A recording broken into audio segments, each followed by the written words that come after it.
So I'm going to do the introduction. Hello, everyone. Welcome to our second event and training inside the Connect Academy. As you know, we started with the idea to have a place that can provide a development for digital skills, a very simple and effective way to learn with the help of experts in the field, experts from different sectors, from different areas, a place where you can share with other like-minded members, where you can access and see the journey and challenges of others in the process, and also to receive advice from companies, from other trainers, and from chambers of commerce as well.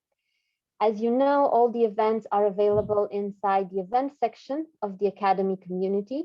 Also recordings from past events inside the video library and interviews with our speakers. You can interact, you can comment, you can send direct messages to all the trainers and members inside the community.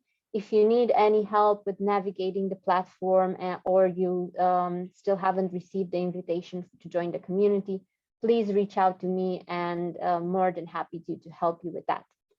Today, we have the pleasure of welcoming Peter Krischel as our trainer and guest speaker.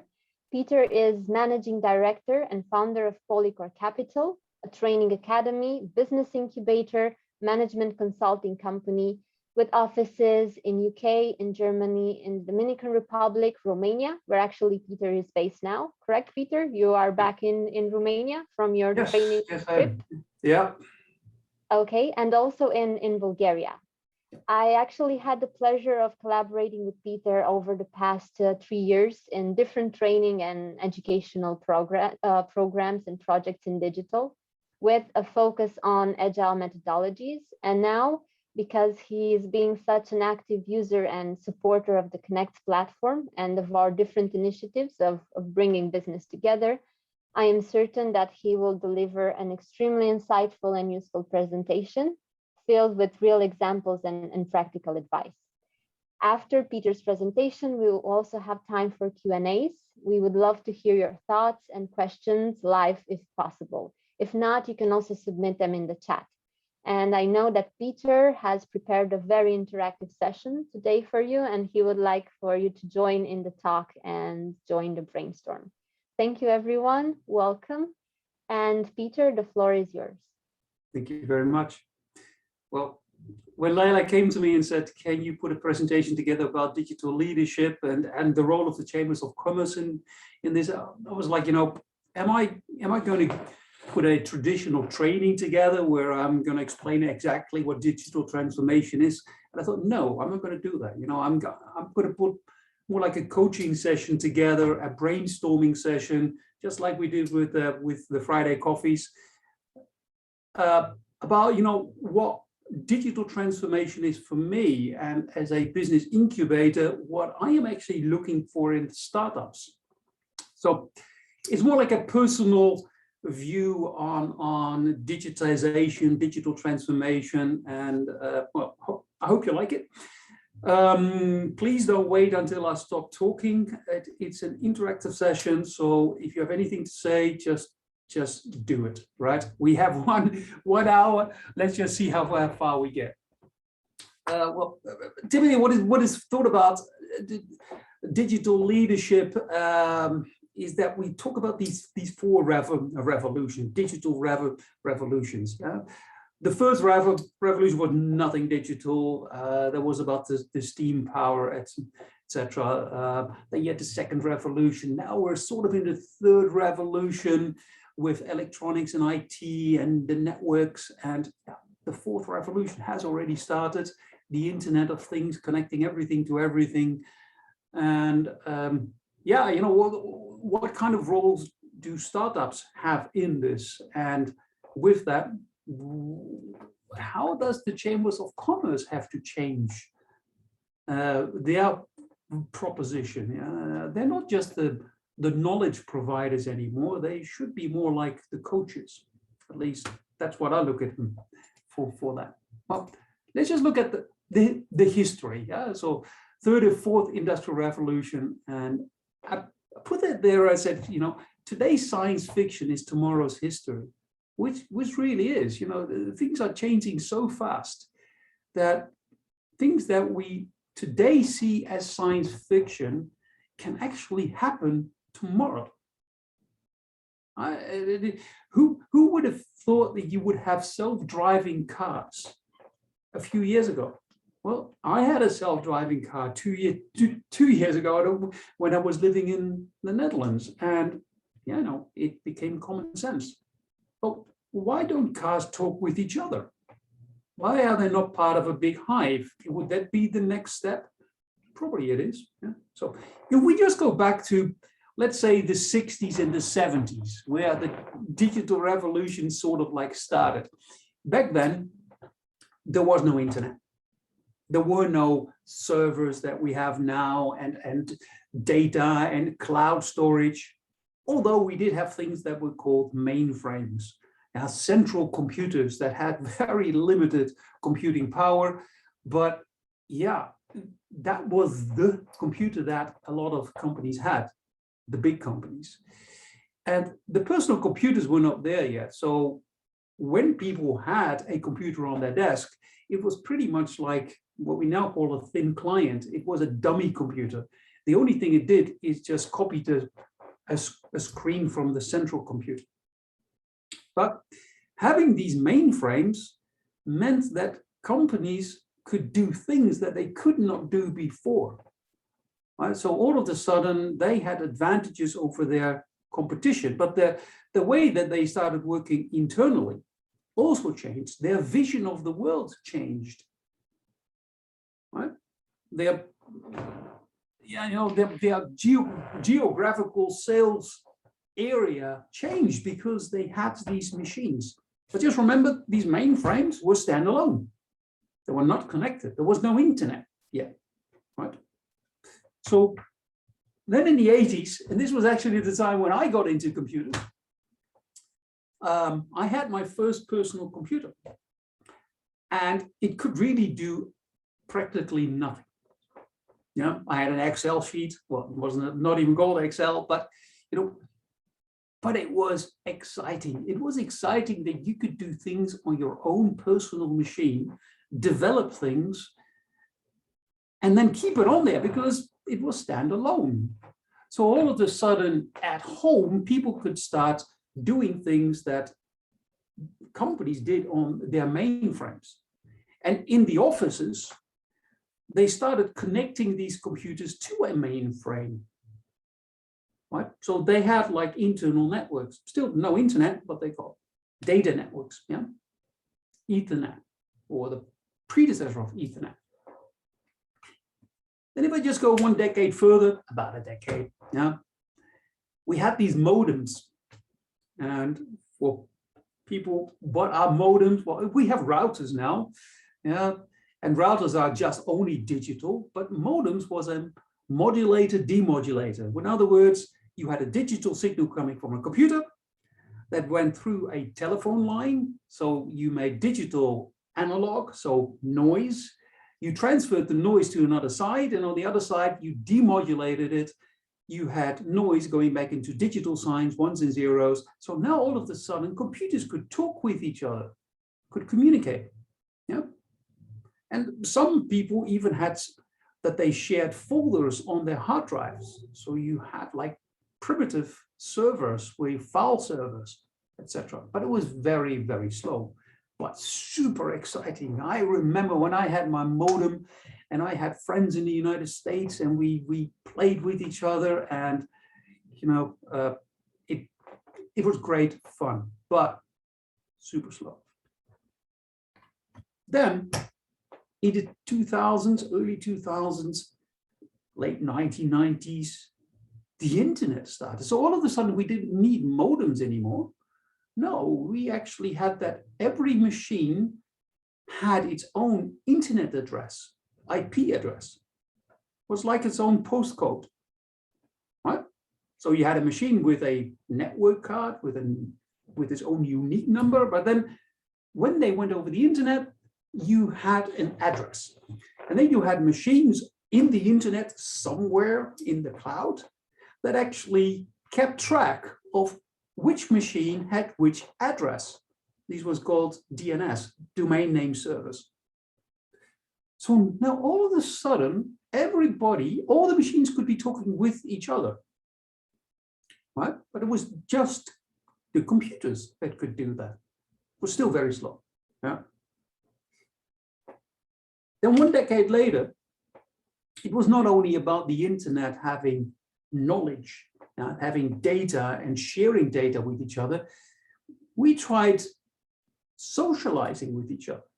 So this was the time where you didn't only have the Google search engine, or the predecessor, the Yahoo search engines, but you also had the Facebooks coming on, and the predecessors of the Facebooks.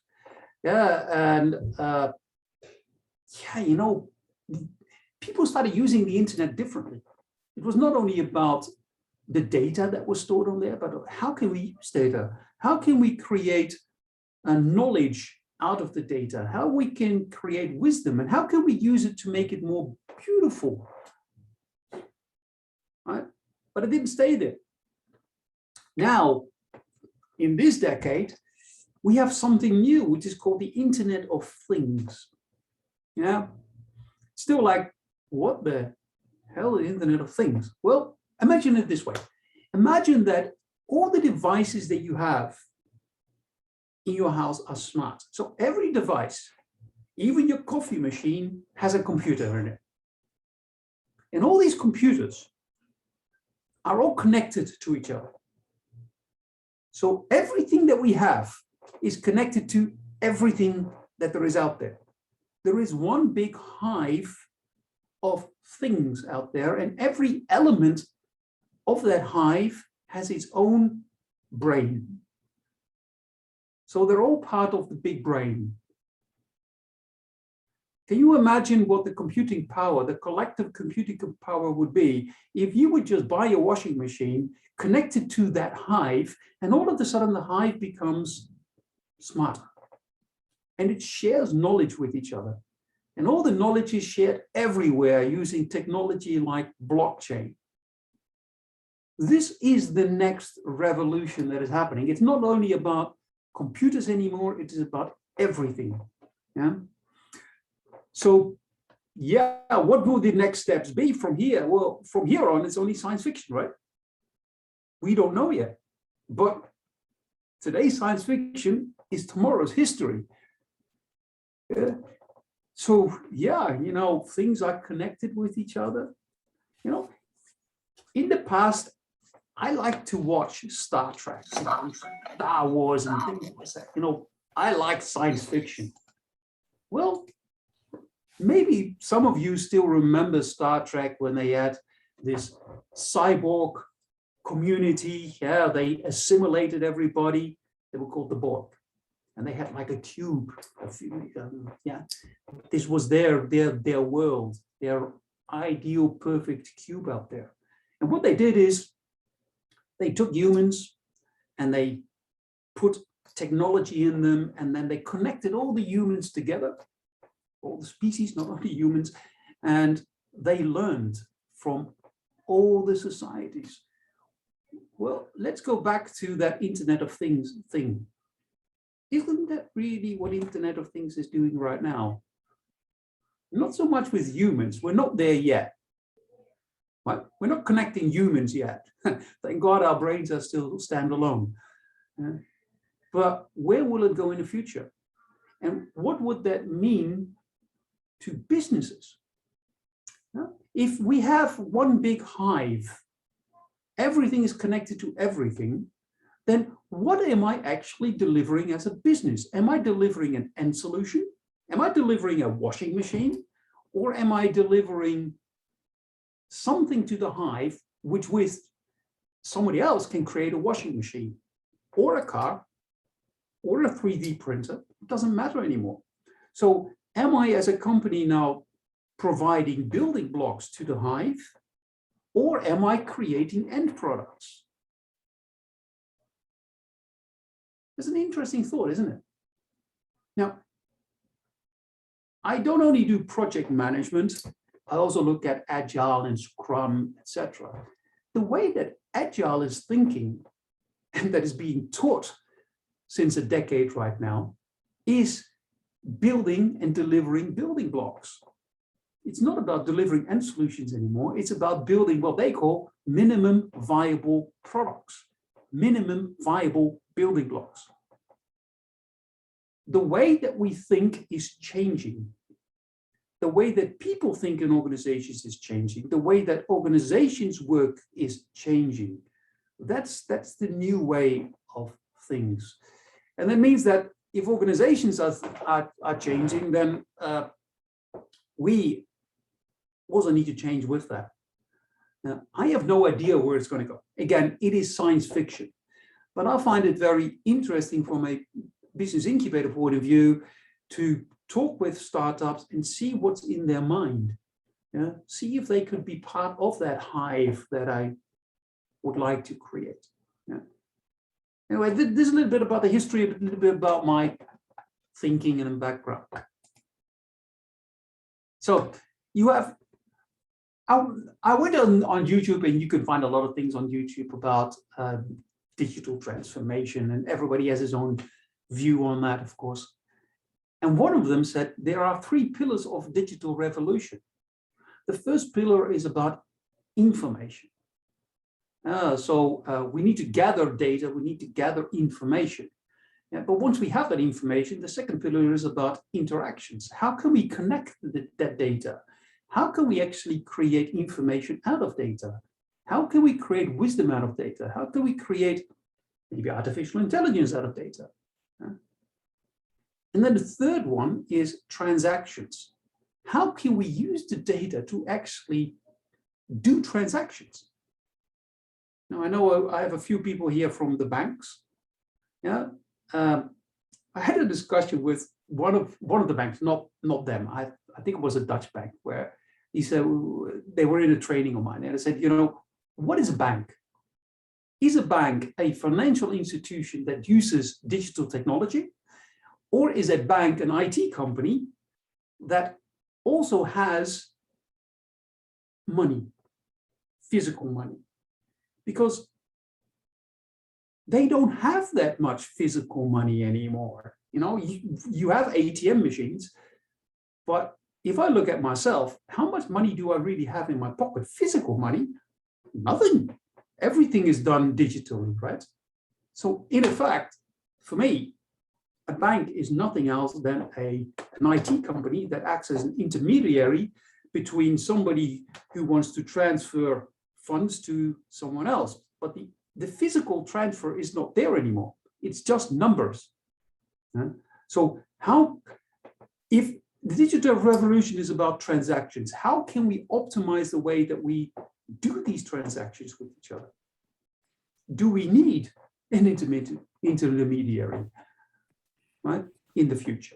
Well, you know, if you look at this blockchain, for instance, blockchain means that you can keep track of every single transaction because the transactions are stored in all the different blocks that are in one chain.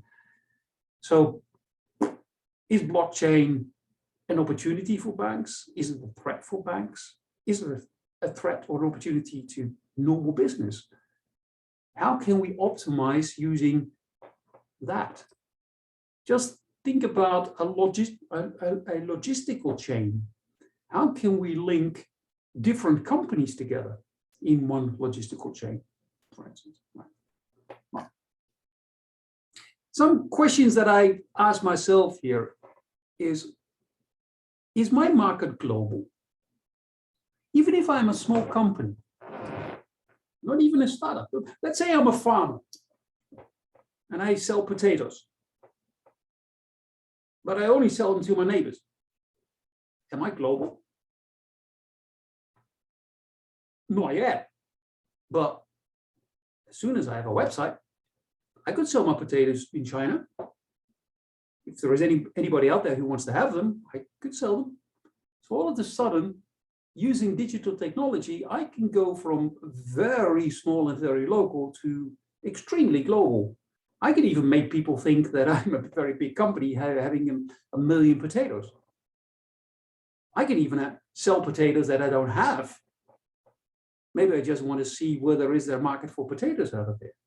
Well, that's how you, as a small company, a local company, can actually go global. I think that every organization that uses digital means is a global company per definition. Right? Yeah. Then a question here on the right. So can I survive in the long run without going digital? Well, you know, if I as an organization still make enough money, there might be no need to go digital. But it's not about me, it's about my competition. If my competition goes digital, then I might have to follow suit, otherwise I lose. So it's really a question of how long can I afford myself not to go digital, because the others are going to do it. Yeah. And the question here is also an interesting one. Why do we still have physical boundaries in countries? If I operate globally, and I can do it from anywhere in the world, am I then linked to a country? Am I linked to Romania just because I'm in Romania right now? Not really. Yeah. So what does that mean for the future? Will you still think regional? Will you still think in country-wise, or is it global? Right? And the question about a digital nomad, yeah, it's a very popular one right now. Right? A lot of people work from home, or they work from wherever they want. They want to have their freedom, and they call themselves digital nomads. Well, let's just think about the word digital nomads. A nomad means that you're not fixed to one location. It doesn't mean that you have to live in another country. It just means that you can work from any place you want. And they use digital means. Well, I don't know about you, but I have a phone, I have a laptop, and I can work from any place that I want. That makes me a digital nomad. So how many people are already digital nomads without even realizing it?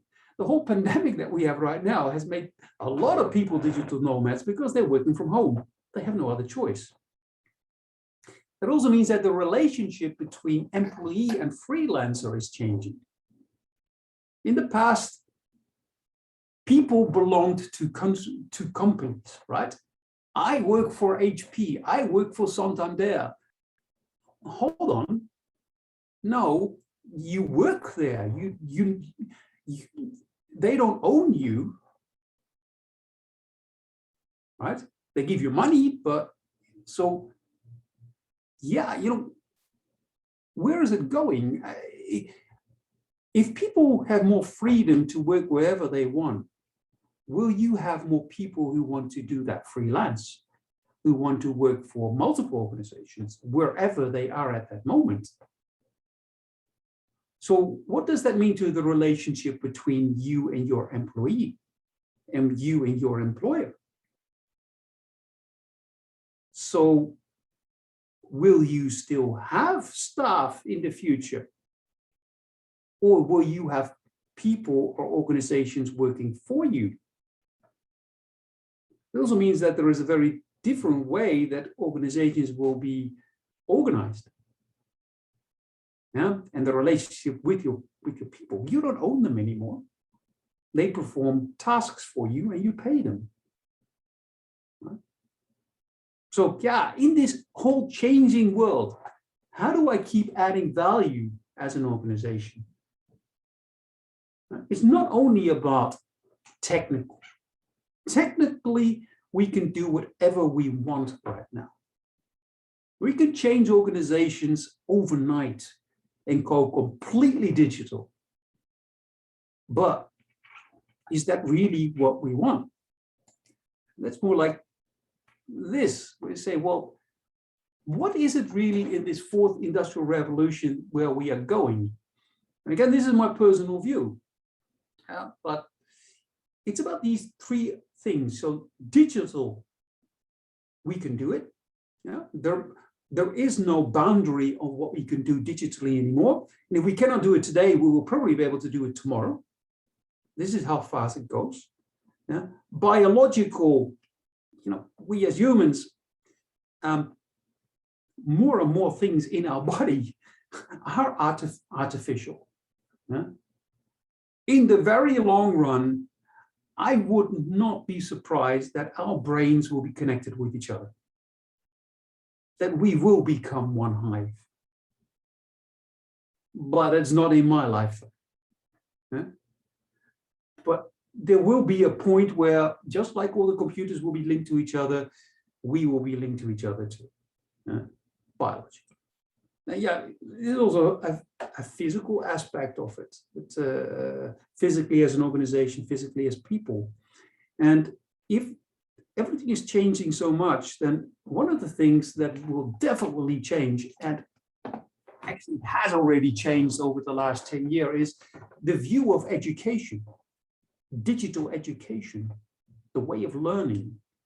You see, as a trainer,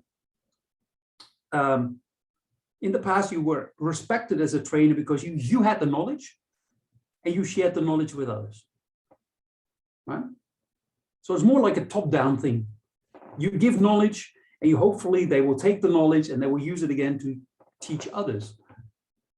But we don't have all the knowledge anymore. The knowledge is out there. Right? I can go to YouTube and get the same kind of knowledge if I want to. So as a teacher, is not about providing knowledge, it's about providing means to show them where to find the knowledge, where to create wisdom out of the knowledge that is available out there. So the relationship to expertise is changing. I'm not an expert anymore. Right? So the relationship to education too, the relationship with authority. Way in the past, when I did a lot of work in India, teachers were still like demigods, which was sometimes very funny because in Western Europe, it was quite the opposite, right? So in India, you don't question your trainer. The trainer is always right. Well, in Holland, it's the other way around. So that relationship to authority is also going to change if you are not the expert anymore. You have to win their respect by doing other things. Lifelong learning is something that we need to do. You don't go to school, you don't go to university and then say, oh, I got my piece of paper and now I'm done. No, life is changing so fast that you have to continuously learn. But that lifelong learning and digital and internet and connectivity is also something. There are still many parts in the world where people do not have access to knowledge, simply because they don't have access to internet. Well, think about Africa, third world countries. Well, what if they would have internet access? What if they would have power? Solar? Internet access? Well, think about what Elon Musk is doing right now with his Starlink, with his satellites. Within a few years, anywhere in the world, even on the North and the South Pole, people will have access to internet. So all these regions in the world that are undeveloped right now could develop themselves very quickly. What is that going to mean for the social structure in the world? Will there still be a first, second, and third world? Right? So I think Africa, and other third world countries like in Asia are going to grow very, very rapidly. That is the new gold. Yeah. And strange enough, here in the West, we need them. Right? We need resources, but we can deliver them knowledge. That's also digital. Yeah, so, for me, what is that fourth industrial revolution? Well, for me, it's all about maximizing human well-being. Okay? Understanding each other better, understanding yourself better, having a better quality of life. Does having a better quality of life mean that you need to work more? Doesn't mean that if your work is being threatened by computers, etc., machines, you are threatened to lose your job. Is that bad? Or do you now have the freedom to actually evolve yourself further? Right? Oh, and then I can go a lot further. I can say, you know, what is the need for money anyway? If we have everything in the world, why would I need money to buy something? Money is actually very strange when you think about it. First, you spend a lot of free time making money, and then when you have it, you want to spend it as soon as you can.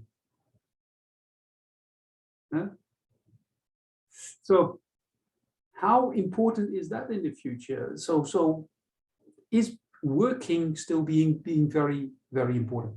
I don't know. But it will certainly change the way you think. Circular economy, yeah, you know, if the world is one big thing, the economy is global, but we are still human beings. We are still group animals. We still want to be part of a small community.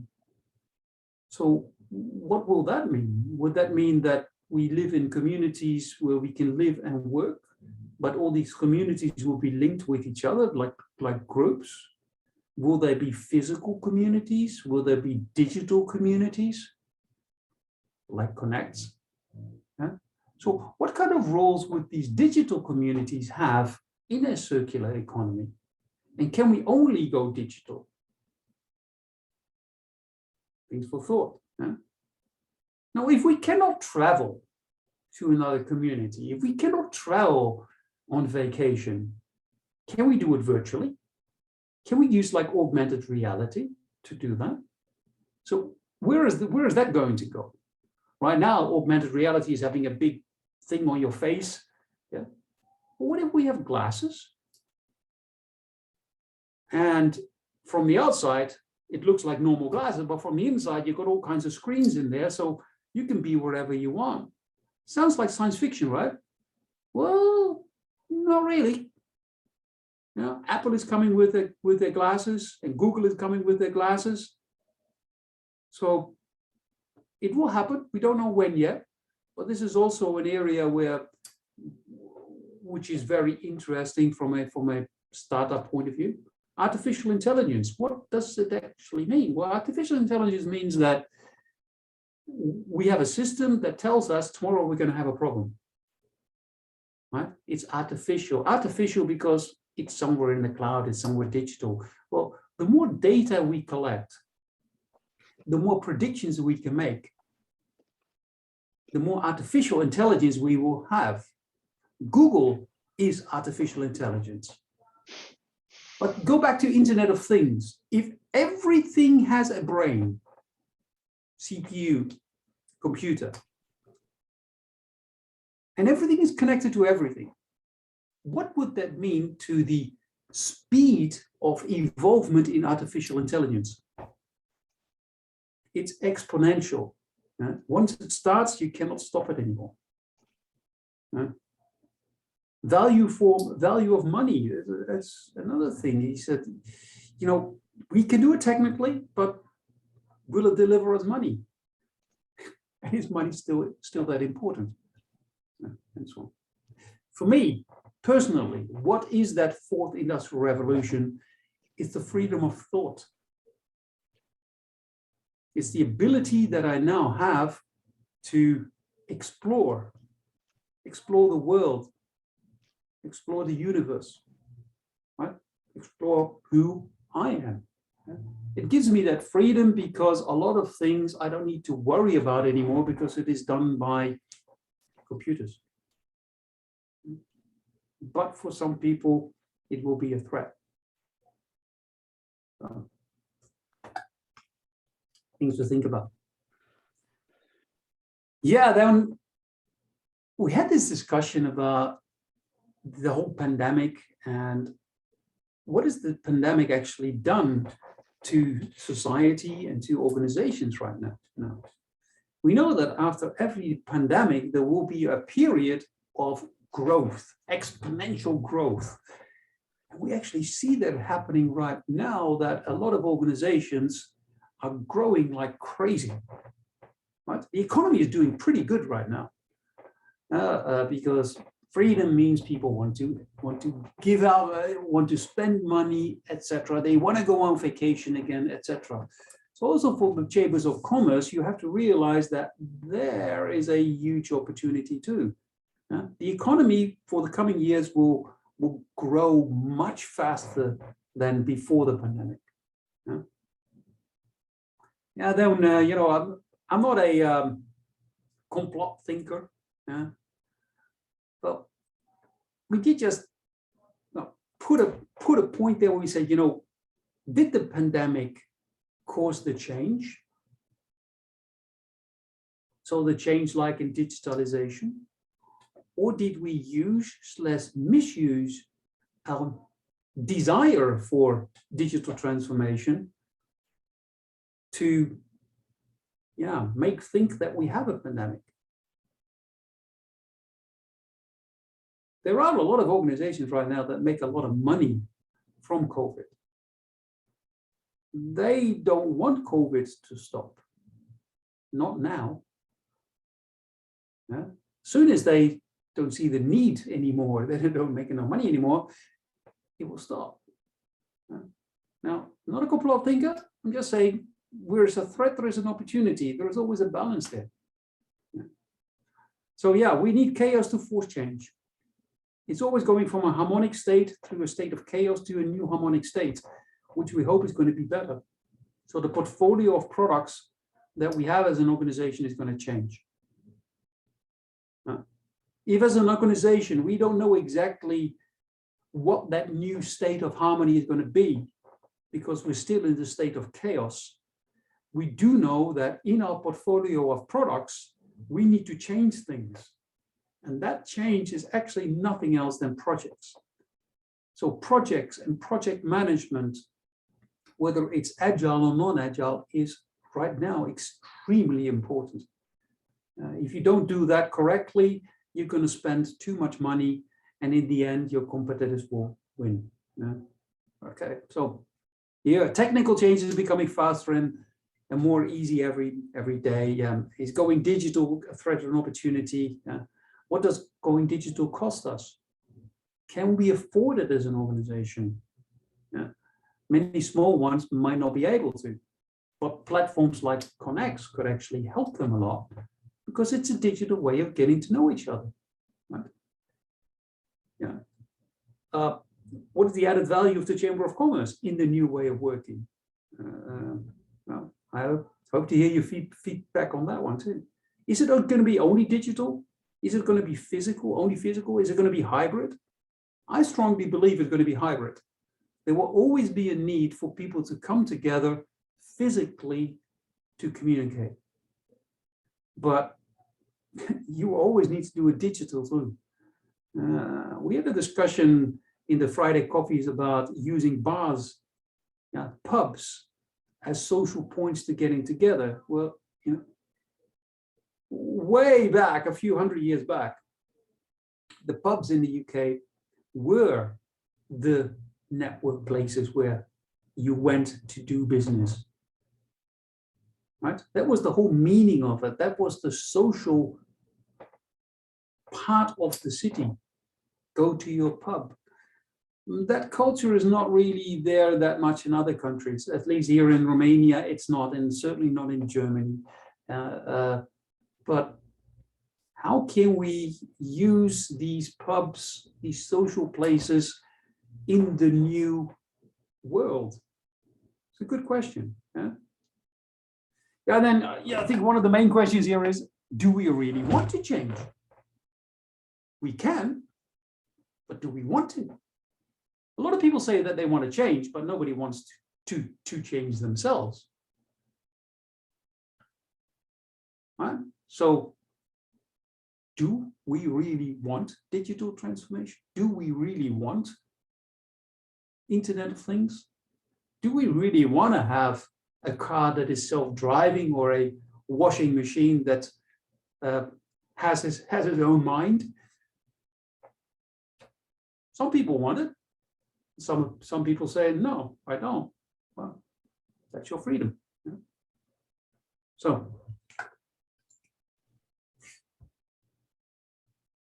I looked at this, and again, the whole presentation was about what is the role of the chambers of commerce, in my view, in the new situation, and where does Connect fit in, and where do we fit in, etc. As a Polychor. Well, as a business incubator platform, I really want to get in touch with startups because I have no idea who is out there. And when I talk to 10 of them, maybe only one of them is interesting, but I don't know them. Well, that's where a platform like Connects really helps, a digital platform. The Chambers of Commerce, of course, they have all the knowledge of the startups because they have the lists, etc. And that relationship, Chambers of Commerce and Connects, is a very interesting one. I think that's the game changer. That's a unique selling point. Yeah. But where I want to go with the business incubator platform is more like the physical platforms. So link it to the digital platforms. Look at what is out there that we could actually use to physically come together. Yeah. I still believe in change, in faith, that I meet people that I don't know, and all of the sudden connections happen. Myself, I never think in end solutions. I always think in these building blocks. Even if I talk with someone who I think we have nothing in common, I still talk with them because there must be a reason why we got together. And in the end, it always turns out sooner or later, there is a connection. And then at least I have them in my backlog. Yeah. So, yeah, this is actually where my presentation stops. So we have 15 minutes left for questions and answers. I guess there are a lot of questions out there. So thank you, Peter. You actually sparked quite a chat. So if you go to the chat now and see what there are, commented. Okay. Yeah, it's really nice, and I really liked what you said about maximizing human well-being, yeah, and the freedom of thought, and all of the questions that you launched to the audience. So, does anyone have a question they would like, or a comment they would like to state live? I've seen a lot of messages from Malcolm, yeah, from Glynis, from Carolina, from Christian in the chat. So, any of you would like to? Leila, I see the first question out there. It's a nice one. Isn't it a fraud to sell something that you don't have? Yeah. Well, why didn't you ask Apple that? They sell things that they don't have, right? Just to test the market. So a lot of people are doing that. A lot of companies are promoting things that they don't really have right now. Right? We're selling ideas. True. Yeah. That was Carolina's question, and Glynis and Christian both answered in the chat as well. Do any of you want to come in? Well, I think I very much like the point that Peter just put about but ask Apple. Yeah, if you're big enough and ugly enough, you can get away with a lot. I think when it started out of your potato guy who didn't have the potatoes that he might be selling, I can see where Carolina is coming from. But actually, yes, I also agree with the point that other people have made, that that's what business does. You can maybe offer part of it, but you need somebody else to help you with the rest of it. And that, I think, is where Connects and other organizations, indeed Chambers, can come in. So to make the connections, help you make the connections that you need to grow your business and do what the client wants. So as Christian says, that you under promise and over deliver. Yeah. Well, if you are part of a big network and you see the need for potatoes, but you don't have them yourself, you go into your network and you find somebody who can offer potatoes. Yeah. So you can still sell them even if you don't have them. That's really the value of being part of a network like Connects. You can do things that you don't have yourself, but you know that other people in your network have them. I get requests for training courses that I cannot give myself because I simply don't have the knowledge, but I know people who can give it. So the only thing is, I don't sell it to the customer since I don't have it yet, but I do go to the customer and say, well, I might be able to sell it. Just give me one or 2 days. See if I can find somebody that I can provide to you. That's the network. That's, by the way, what a lot of startups are lacking. They don't have these connections. No. They only think about potatoes. Yes. True. Okay. Another interesting point was that Malcolm's been making, which is, in the end, you want to do business by seeing someone, looking them in the eyes and shaking their hands. And other people have said, not everybody likes shaking hands these days. And I think I'm in that camp, definitely. But yeah, I think that especially things like the Friday coffee have shown you can really get to know people that you've never actually met. And I forget that I haven't met a number of people, including you, Peter. Yeah, no, we haven't met yet, I know. we nearly met once. You were coming to Brussels and it didn't happen, but Yeah, it will happen, trust me. So Malcolm, what do you want to say on that? Vale, pues no sé qué.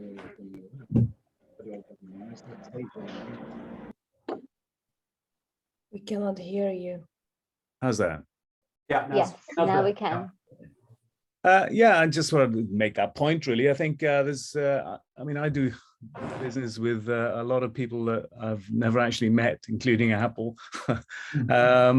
But I think in terms of the work that I do as a consultant, you can't continue to add and increase the value that you deliver to a company unless you meet the people and really establish a relationship with them. I find that more difficult as a consultant digitally than I do in person. Yeah, I have the same. Yeah. Although you do a hell of a good job there, Peter. That was really good. That was good. But it's like as somebody else was saying, it would be nice to meet you. I would love that. But there's only so much you can do. I think digital interaction has a sort of glass ceiling, and literally a glass ceiling beyond which you can't go. And I'm not saying I just want to hug everybody I meet, but it's just part of doing business. There's a human element that you'll never be able to replicate digitally. Yeah. I remember when I started my training business back in 2001, I wanted to go global, but I was very local. I didn't have any staff, and I didn't really know how to do marketing and sales back then. So going global, but not wanting to expand the business with people, it was like, what am I going to do? So I just started contacting training organizations around the world, which I thought, hey, they might be willing to sell my products. Prince 2 project management training. So de facto standard in the United Kingdom for projects. So I thought, why don't you just go on the internet, contact any country that is part of the Commonwealth, right? And then see what happens. Send out an email, and if they say yes, then I'll just go there.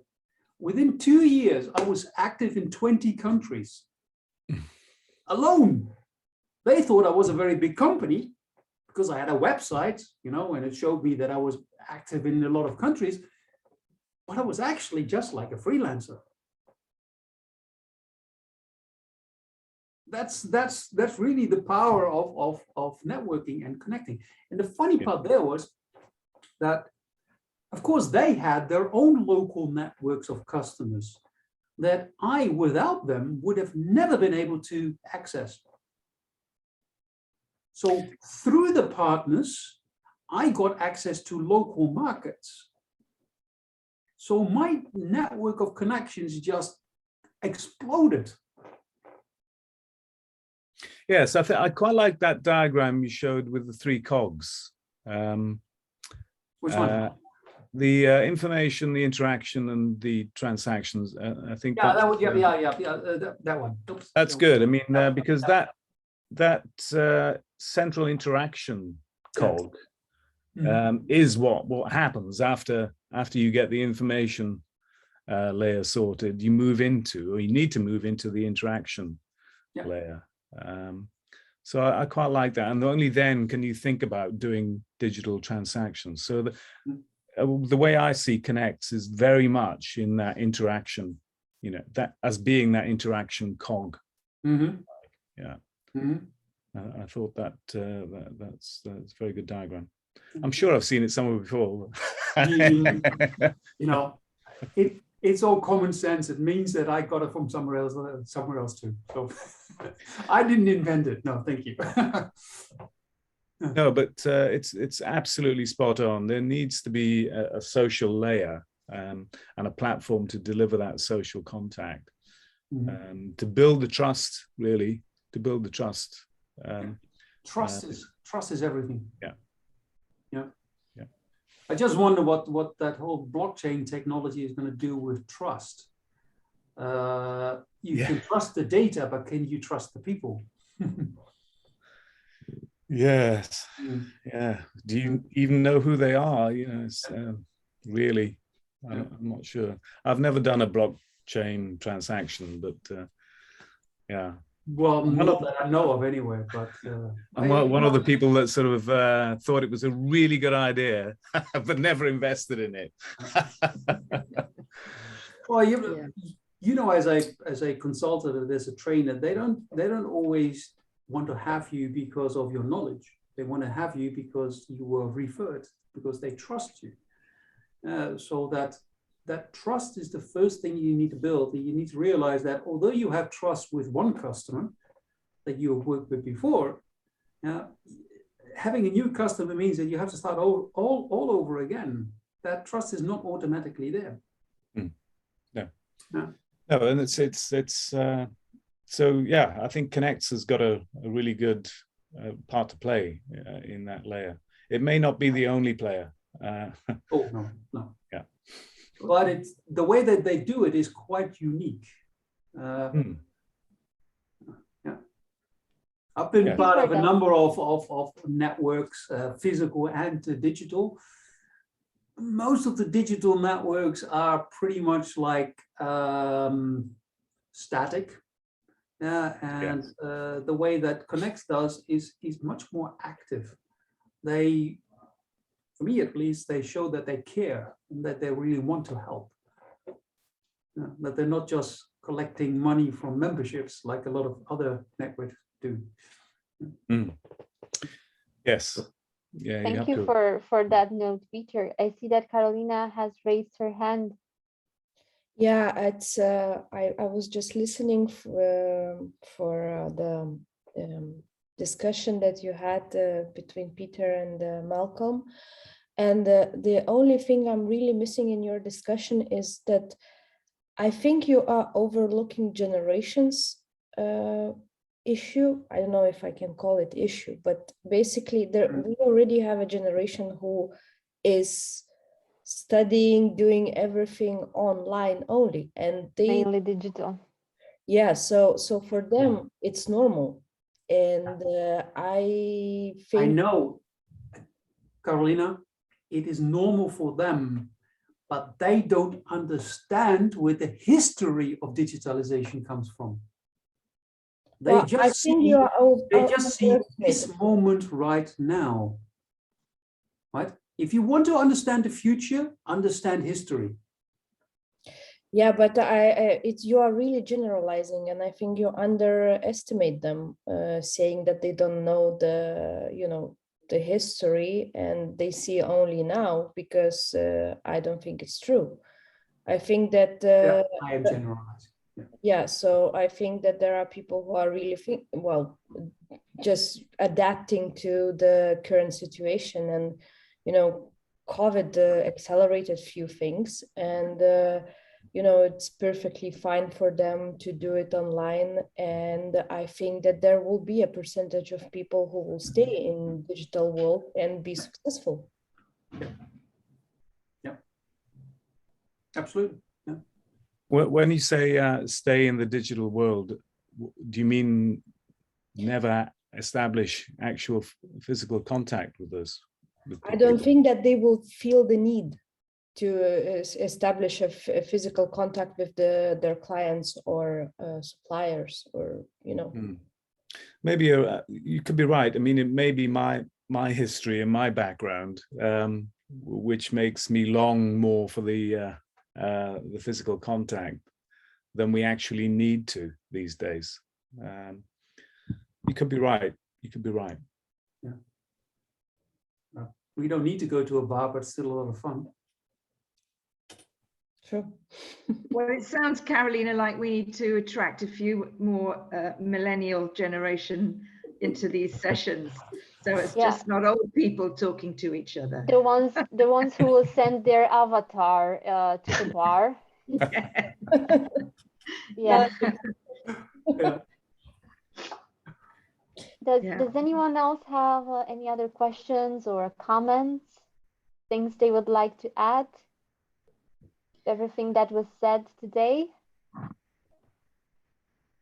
I would just like to say that it seems to me like it's the start of a conversation, Peter, yet again, and I would definitely like to continue it. And it's great to get all the different perspectives to come in as well. Yeah. So this way of presenting and having an interactive chat going on at the same time, I thought worked really well. Yep. Anyone else? Yeah, I agree. I really like this this format of interaction. It's really relaxed, informative, and enjoyable. Yeah. And yet digital.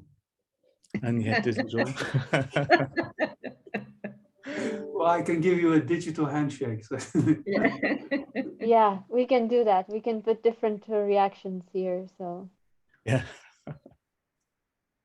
Yeah, digital, but still with real people, and really, it's what we always say, that people are special. It connects, and that's what makes the difference here. I think we talk about digital interactions, but there are real people who are engaged in what they do, and yeah, that's really what you see and feel, and that makes a difference. And I think it's a natural tendency for all humans to be part of a community, be part of a group. And well, this is one of the ones I appreciate the most. So yeah, good job, guys. Thank you. Well, thank you everyone for participating. I would like to end with one of the questions that Peter asked earlier. So what is the role of digital communities?